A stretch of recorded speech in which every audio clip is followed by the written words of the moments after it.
Vous êtes bien sur la radio nationale et vous avez fait le bon choix. Il est 7h à Korianze, même heure à Gourma-Rarous et c'est l'heure de votre journal. Bonjour et bienvenue.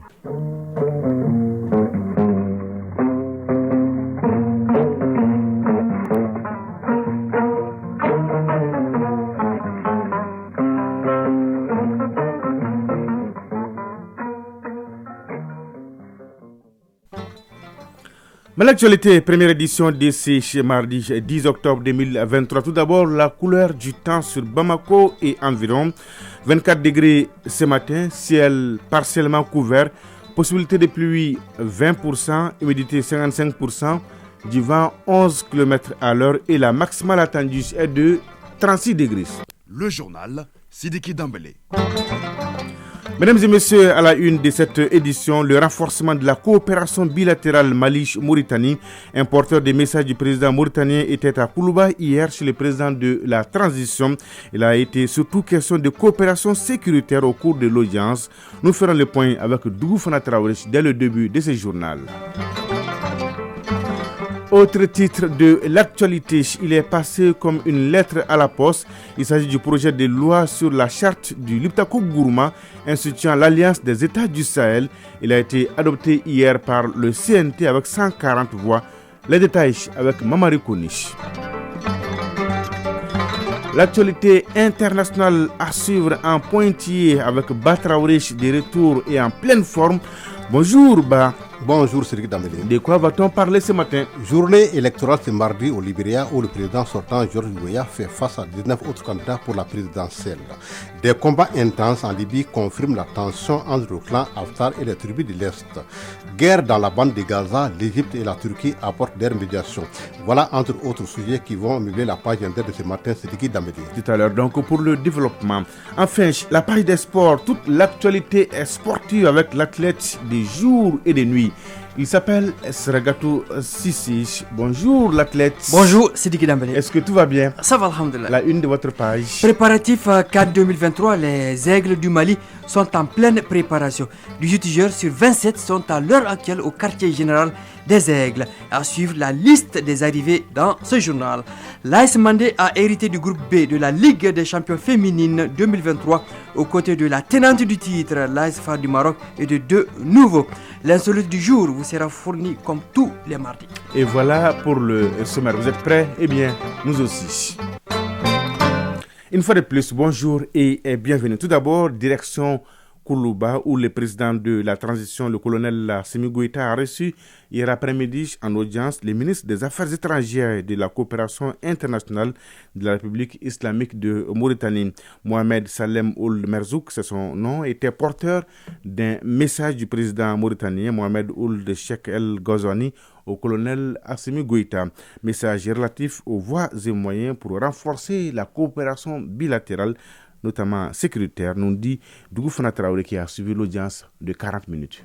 Au cours de cette audience qui a duré une quarantaine de minutes, le ministre mauritanien des Affaires étrangères, de la coopération internationale et des Mauritaniens de l'extérieur a transmis au président de la transition, le colonel Assimi Goïta, un message du président de la République islamique de Mauritanie, Mohamed Ould Cheikh El Ghazouani. Selon le diplomate mauritanien, le message est relatif au renforcement des relations fraternelles et d'amitié entre la Mauritanie et le Mali. Mohamed Salem Ould Merzouk, ministre des Affaires étrangères, de la coopération internationale et des Mauritaniens de l'extérieur de la République islamique de Mauritanie. Ce message a trait aux excellentes relations bilatérales entre nos deux pays, qui, comme vous le savez, plongent leurs racines dans une histoire commune, et que les deux chefs d'État ont à la fois magnifié et ont pris l'engagement ferme aussi de faire en sorte qu'elle prospère au bénéfice des deux peuples frères et au bénéfice aussi de notre sous-région. Le Mali et la Mauritanie partagent plus de 2200 km de frontières communes qui concernent plusieurs régions du Mali et Oulaya de la Mauritanie. Le diplomate mauritanien était accompagné par son homologue malien Abdoulaye Diop. Sur l'autre plan, je vous le disais dans les titres, c'est fait, le quitus est donné. Le Mali est le premier pays à ratifier la charte du Liptako Gourma. Les membres du Conseil national de transition ont adopté hier le projet de loi portant ratification de l'ordonnance sur la charte du Liptako Gourma. Une charte qui, rappelez-vous, institue l'Alliance des États du Sahel, signée à Bamako le 16 septembre 2023. Le projet de loi défendu par les ministres des Affaires étrangères et de la coopération internationale a obtenu 140 voix. C'était sous la présidence du colonel Malik Diaw, président du CNT. Le reportage est signé Mamari Kone. Après la mutualisation des projets de développement et l'exploitation des ressources naturelles au sein du Liptako Gourma, le Burkina Faso, le Mali et le Niger s'organisent pour apporter des réponses communes aux défis sécuritaires communs. La charte instituant l'AES comprend 17 articles. En termes de recommandations, les membres du CNT souhaitent la mise en place du Parlement de l'Alliance pour son renforcement. Aboubakar Sidiki Kone, président de la Commission des Affaires étrangères, des Maliens de l'extérieur et de l'intégration africaine du CNT. C'est une première en Afrique que des pays décident de mutualiser les efforts en vue de faire face aux menaces. Donc c'est la raison fondamentale pour laquelle nous avons donné notre quitus. En plus de ça, nous pensons que ce projet qui est là aujourd'hui peut être une action de développement qui va permettre à tous les États qui se trouvent au niveau de la zone du Liptako Gourma de pouvoir se développer. Porté sur les fonds baptismaux le 16 septembre dernier à Bamako, l'Alliance des États du Sahel est perçue comme un mécanisme de défense collective des 3 États. Le Mali, sous le leadership éclairé du colonel Assimi Goïta, est désigné comme partie dépositaire de la présente charte. Abdoulaye Diop, ministre des Affaires étrangères et de la coopération internationale. En tant que premier État de l'AES qui a ratifié ce texte, c'est qui dénote vraiment de l'engagement fort du Mali pour la concrétisation de cet outil important pour renforcer la défense, la sécurité, lutter contre l'insécurité, mais aussi travailler à promouvoir un développement socio-économique entre le Burkina Faso, le Niger et le Mali. Les membres du CNT ont posé des questions de compréhension et apporté des contributions pour une meilleure vulgarisation de la charte. Le projet de loi est ainsi voté à une écrasante majorité, soit 140 voix. Abdoulaye Diop, ministre des Affaires étrangères et de la coopération internationale. Son financement est assuré exclusivement par ses États membres. Je crois que c'est une donnée importante. Il y a une dynamique très forte au sein de l'AES dont nous pourrons tirer profit.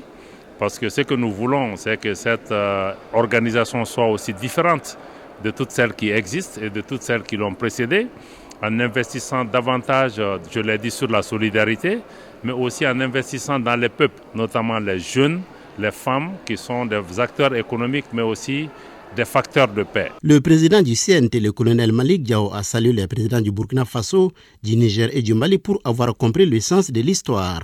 A noter que le projet de budget 2024 du Conseil national de transition a été adopté à huis clos. Bamako abrite depuis hier un séminaire international de haut niveau de 3 jours sur la dynamique démographique, la paix, la sécurité et le développement au Sahel.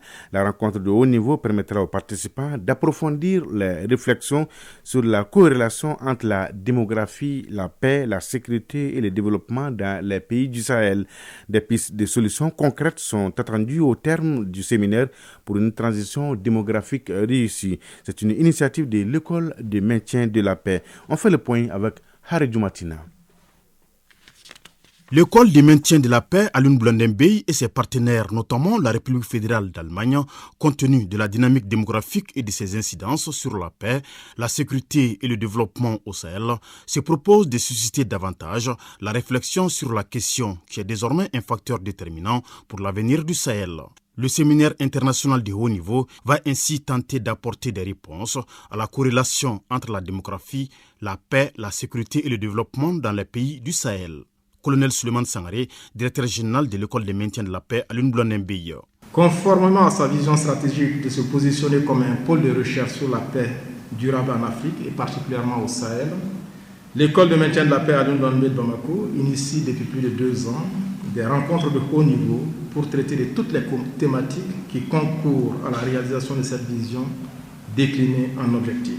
Dr Dietrich Fries Reinhold Paul, ambassadeur de la République fédérale d'Allemagne au Mali. La dynamique démographique est un facteur important, mais encore sous-estimé de la politique internationale. C'est la raison pour laquelle l'Allemagne a mis en place 2 séries de dialogues virtuels sur la démographie. Au Mali, l'Allemagne continue d'accompagner le gouvernement de la transition dans ses efforts. Cela est une évidence. Le Sahel traverse une phase de croissance démographique fulgurante. Toute chose qui interpelle les gouvernants dans leur politique de gestion et de prise de décision. Imiran Abdoulaye Touré, ministre de l'Urbanisme, de l'Habitat, des Domaines, de l'Aménagement du territoire et de la population. Comment ne pas s'interroger sur de telles thématiques dans le Sahel ? S'il est une évidence qu'il existe entre démographie, paix, sécurité et développement des relations interactionnelles très complexes. En l'espace de 20 ans, période très courte, la population des pays du Sahel pourrait doubler, ce qui la ferait passer en vase clos de 80 à 160 millions d'habitants en 2040. Général de brigade Daoud Ali Mohamedine, ministre de la Sécurité et de la Protection civile. L'impact négatif des interrelations entre la croissance démographique, la paix et la sécurité peut être d'autant plus préoccupant dans les pays en voie de développement qu'il est nécessaire de faire une analyse approfondie de ces questions critiques en vue d'asseoir un environnement plus propice à la sécurité et au développement. Le séminaire international de haut niveau dure 3 jours. Il est organisé en panel animé par des experts nationaux et étrangers sur des thématiques telles que pyramide démographique, tranche d'âge et la sécurité humaine, démographie, urbanisation et sécurité urbaine dans les villes sahéliennes ou encore démographie et emploi des jeunes au Sahel, défis et perspectives. Il est désormais disponible, prêt à l'emploi. Il s'agit du guide pour la révision annuelle des listes électorales. Le document a été remis hier par la Fondation internationale pour les systèmes électoraux au ministère de l'administration territoriale et de la décentralisation. C'est un guide élaboré en partenariat avec les autorités maliennes. Il est surtout destiné à outiller les agents impliqués dans la révision des listes électorales. Et c'est un document qui va permettre aussi à notre pays de disposer de listes fiables, et cela pour une meilleure organisation des élections. Et ce n'est pas tout, nous dit Mamadou Fanish dans ce reportage. La révision des listes électorales est d'une importance capitale pour les acteurs électoraux. Le guide pour la révision annuelle des listes électorales, qui vient ainsi d'être remis au ministère de l'administration territoriale et de la décentralisation par l'AIFES, vise à renforcer les capacités des institutions impliquées dans la gestion des élections au Mali. Mathias Oumpe, directeur pays d'AIFES. Le guide est justement élaboré pour aider les commissions en charge du recensement annuel, de la révision annuelle des listes électorales, de les aider donc à mieux s'acquitter de leurs tâches. Ce guide a été élaboré par l'AIFES avec la collaboration du département de l'administration territoriale avant d'être validé au cours d'un atelier. Abdul Salam Djepkile, directeur général de l'administration du territoire. Ce guide, nous l'avons voulu. La demande, le besoin a été exprimé par le ministère de l'administration territoriale et de la décentralisation. Il a été élaboré par des praticiens nationaux, des experts maliens, avec bien entendu l'appui technique des agents du ministère de l'administration territoriale et de la décentralisation. Il permettra d'outils de référence pour nos différentes commissions administratives de révision des listes électorales, pour les autorités administratives sur le terrain. L'exploitation judicieuse de ces guides contribuera à la conception des listes électorales fiables et un fichier électoral consensuel. Vous suivez Mali Actualité, première édition d'ici mardi, les 7h13. À suivre l'actualité internationale avec Batraouré. Il est là avec moi dans ce studio. Bonjour Batraouré. Bonjour Cédric Dambélé. Est-ce que tout va bien, Ba? Bien, merci, tout va bien. La chronique, pas de chronique initiative citoyenne, mais on va retrouver juste après la page des sports. Sergato Cissé pour après l'actualité internationale, la page des sports avec Sergato Cissé. Bonjour. Bonjour, et je suis en pleine forme. En pleine forme, ça se voit. Merci. À tout à l'heure. On va d'abord parler des élections au Libéria. Que de défis? Oui, des défis de la présidentielle, Batraouré. Oui. Près de 2,4 millions d'électeurs sont appelés aux urnes ce mardi 10 octobre 2023. Il s'agit d'élections générales sénatoriales, législatives et présidentielles. À ce titre, le président sortant Georges Weah brigue un second mandat. Ce scrutin présidentiel s'annonce disputé en raison d'abord de l'ampleur de la compétition. 20 candidats sont en lice. Parmi eux, des poids lourds, notamment Alexander Cumming, homme d'affaires qui a fait ses armes à l'étranger, et l'ancien vice-président Joseph Boakai. Oui, 20 candidats et 2,4 millions d'électeurs. Tout à fait. La justice kenyane suspend le projet d'envoi de policiers en Haïti pour l'ONU. L'intervention de la police kenyane en Haïti suspendue jusqu'au 24 octobre. Une cour de justice kenyane l'a décidé hier. La semaine dernière, le Conseil de sécurité des Nations Unies a voté un mandat d'1 an pour une forte d'intervention multinationale en Haïti menée par le Kenya. Nairobi entend envoyer 1000 policiers là-bas d'ici à la fin de l'année afin d'aider le pays à lutter contre les gangs. Mais une pétition introduite par le parti d'opposition Alliance 3e Voie a convaincu la haute cour de Milimani à Nairobi que certaines questions devaient d'abord être éclaircies. En Libye, des combats à Benghazi confirment des tensions entre les clans Haftar et les tribus de l'Est. Dans la capitale de l'Est de la Libye, Benghazi, des combats ont lieu depuis vendredi soir entre l'armée de Khalifa Haftar et des hommes d'un ancien ministre de la Défense de Tripoli est revenu dans sa région natale. La coupure de télécommunications décidée dès le début des hostilités rend la situation très opaque. Ces affrontements confirment en tout cas les tensions entre le clan Haftar et les tribus de l'Est qui n'ont cessé de se crier. Les tensions en Libye et la guerre Israël-Hamas, les présidents turcs et égyptiens cherchent Traoré à jouer les médiateurs. Le président égyptien Abdel Fattah al-Sisi et son homologue turc Recep Tayyip Erdogan ont appelé hier le mouvement palestinien Hamas et les autorités israéliennes à mettre fin immédiatement au cycle de la violence et à protéger les civils. Les deux pays qui maintiennent de bons contacts avec les deux parties cherchent ainsi à jouer la carte de la médiation. En attendant donc cette trêve dans la bande de Gaza, les derniers bilans fait état, tenez-vous bien, de 687 morts, Traoré. Oui, le ministère de la Santé dans l'enclave palestinienne a indiqué hier dans la soirée que le nouveau bilan est de 687 morts dans la bande de Gaza, bombardée depuis 3 jours par l'armée israélienne après l'attaque perpétrée samedi par le Hamas.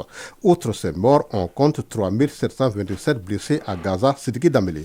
Merci Traoré pour toutes ces informations. Bonjour Sragatou Sissi. Bonjour Sidiki Dambélé. Donnez-nous l'heure, la bonne et la vraie heure. Sragatou. Il est 7h17 à Bougouni. Vous savez ce qu'on va faire? On va juste suivre les jingles et on se retrouve.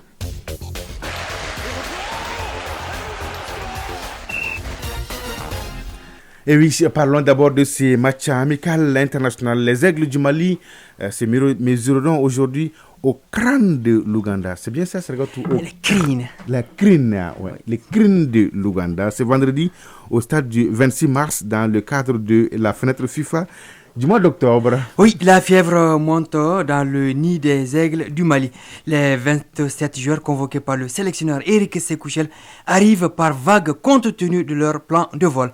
On note la présence de 18 aigles. Djigui Diarra, Ibrahim Bosso Munkoro, Ismaël Diarra Diawara, Mohamed Kamara Chamanche, Moussa Diarra, Mamadou Traoré, Boubacar Kiki Kouyaté, Falaï Sako, Mamadou Fofana Nojo, Kamori Doumbia, Yves Bissouma, Ibrahima Sissoko, Adama Traoré Nos, Lassine Sinayogo, Moussa Doumbia, Amadou Dante, Ibrahima Kone et Nene B. Dorgeles. D'autres débarqueront à Bamako ce mardi. Le dernier contingent sera dans nos murs ce mercredi pour compléter la liste à 27. La première séance d'entraînement collective est prévue ce mardi à 19h au stade du 26 mars. Et le match amical proprement dit Mali-Ouganda est programmé ce vendredi à 19h. Alors, c'est une nouvelle, avec votre permission. Bien sûr, allez-y. Le CHAN 2024, allez-y. Prenez votre temps. Tout à fait. On a le temps. Merci beaucoup. Cette compétition réservée aux joueurs locaux se déroulera au Kenya. Ce choix de la CAF interviendra moins d'une semaine après la liste conjointe Kenya, Ouganda, Tanzanie d'organiser la CAN 2027. Le tirage au sort de la CAN 2023 aura lieu ce jeudi à 19h à Abidjan. Les 24 pays qualifiés seront donc fixés sur les adversaires du premier tour. Le Mali est dans le chapeau 2. Une préférence pour les équipes qui feront face au Mali? Alors, Sidiki Dembélé, sans être un magicien, je choisirais les boules contenant la Tunisie dans le chapeau 1, l'Afrique du Sud dans le chapeau 3 et l'Angola dans le chapeau 4. Tous ces pays tirés au sort, entre guillemets, ou fictifs, sont de vieilles connaissances du Mali. Et pour la petite histoire, Sidiki Dembélé, les Aigles n'ont jamais perdu contre ses adversaires cités en phase finale de CAN. Prions pour qu'on tire ces boules-là pour le Mali. Tirage, on va parler d'autres tirages aussi. Tirage au sort de la phase finale de la Ligue africaine des clubs champions féminines, Sragatou. L'AS Mandé, notre représentante, connaît depuis hier ses adversaires du premier tour. Oui, il s'agit de l'AS Far du Maroc, d'Ampem Darkoa du Ghana et de Hurricanes FC de la Guinée équatoriale. Les Mandékas, absentes en 2022 mais éliminés dès la phase de groupe en 2021, tenteront de se hisser au moins dans le dernier carré cette année. Dans ce groupe B basé à Korogo, l'AS Mandé sera à sa deuxième participation. L'AS Far, elle, est à sa troisième expérience. Quant à Ampem Darkoa et Hurricanes FC, elles goûteront aux délices de cette compétition pour la première fois. La Ligue des champions féminines, troisième édition en Côte d'Ivoire, c'est du 5 au 19 novembre 2023. Bonne chance à l'AS Mandé. L'insolite du jour, Sragatou. À l'intérieur du pays, comme on l'a dit, vous voyagez beaucoup. À l'intérieur du pays, donc, au cours d'un match de football, un remplacement de joueurs est resté dans les annales.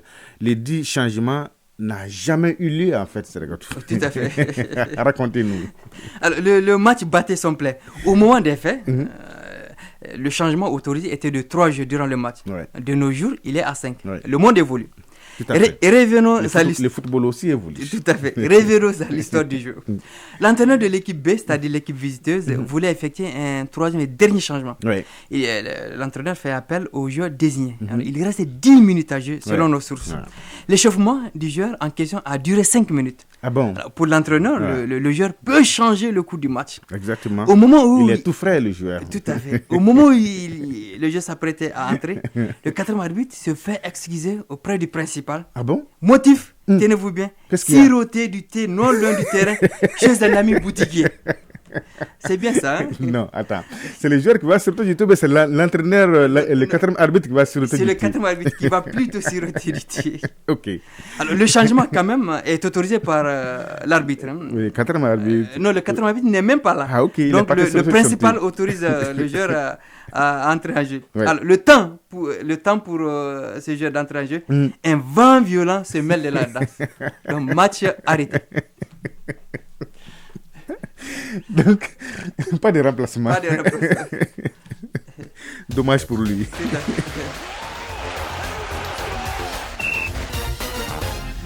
Cette sacrée Sragatou Sissi. Merci, bon mardi. Merci à vous. 7h22 à l'Abbé Zangage et à Mouribila. C'est donc tout pour ce journal. Merci. Grand merci à Batraoré et à Idrissa Dambélé qui m'ont aidé à la réalisation. Aux opérations techniques, Alou Koulibaly. La mise en ligne est assurée par Cheikh Abdoulaziz Koulibaly. Présentation Siliki Dambélé. Merci de votre fidélité et de tous vos soutiens. C'est réconfortant. L'info continue sur votre chaîne. Tout de suite, la page météo suivie des avis d'Ivera Oufousseni Diara. Et à 13h, vous avez rendez-vous avec Fatim Kone pour la deuxième édition du journal. La pensée du jour signée Khalil Gibran.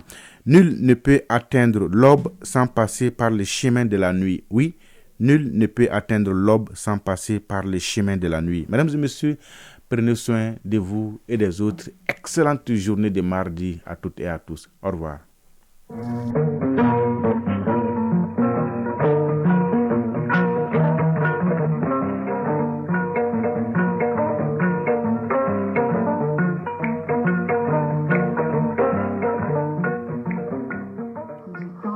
Sur les ondes.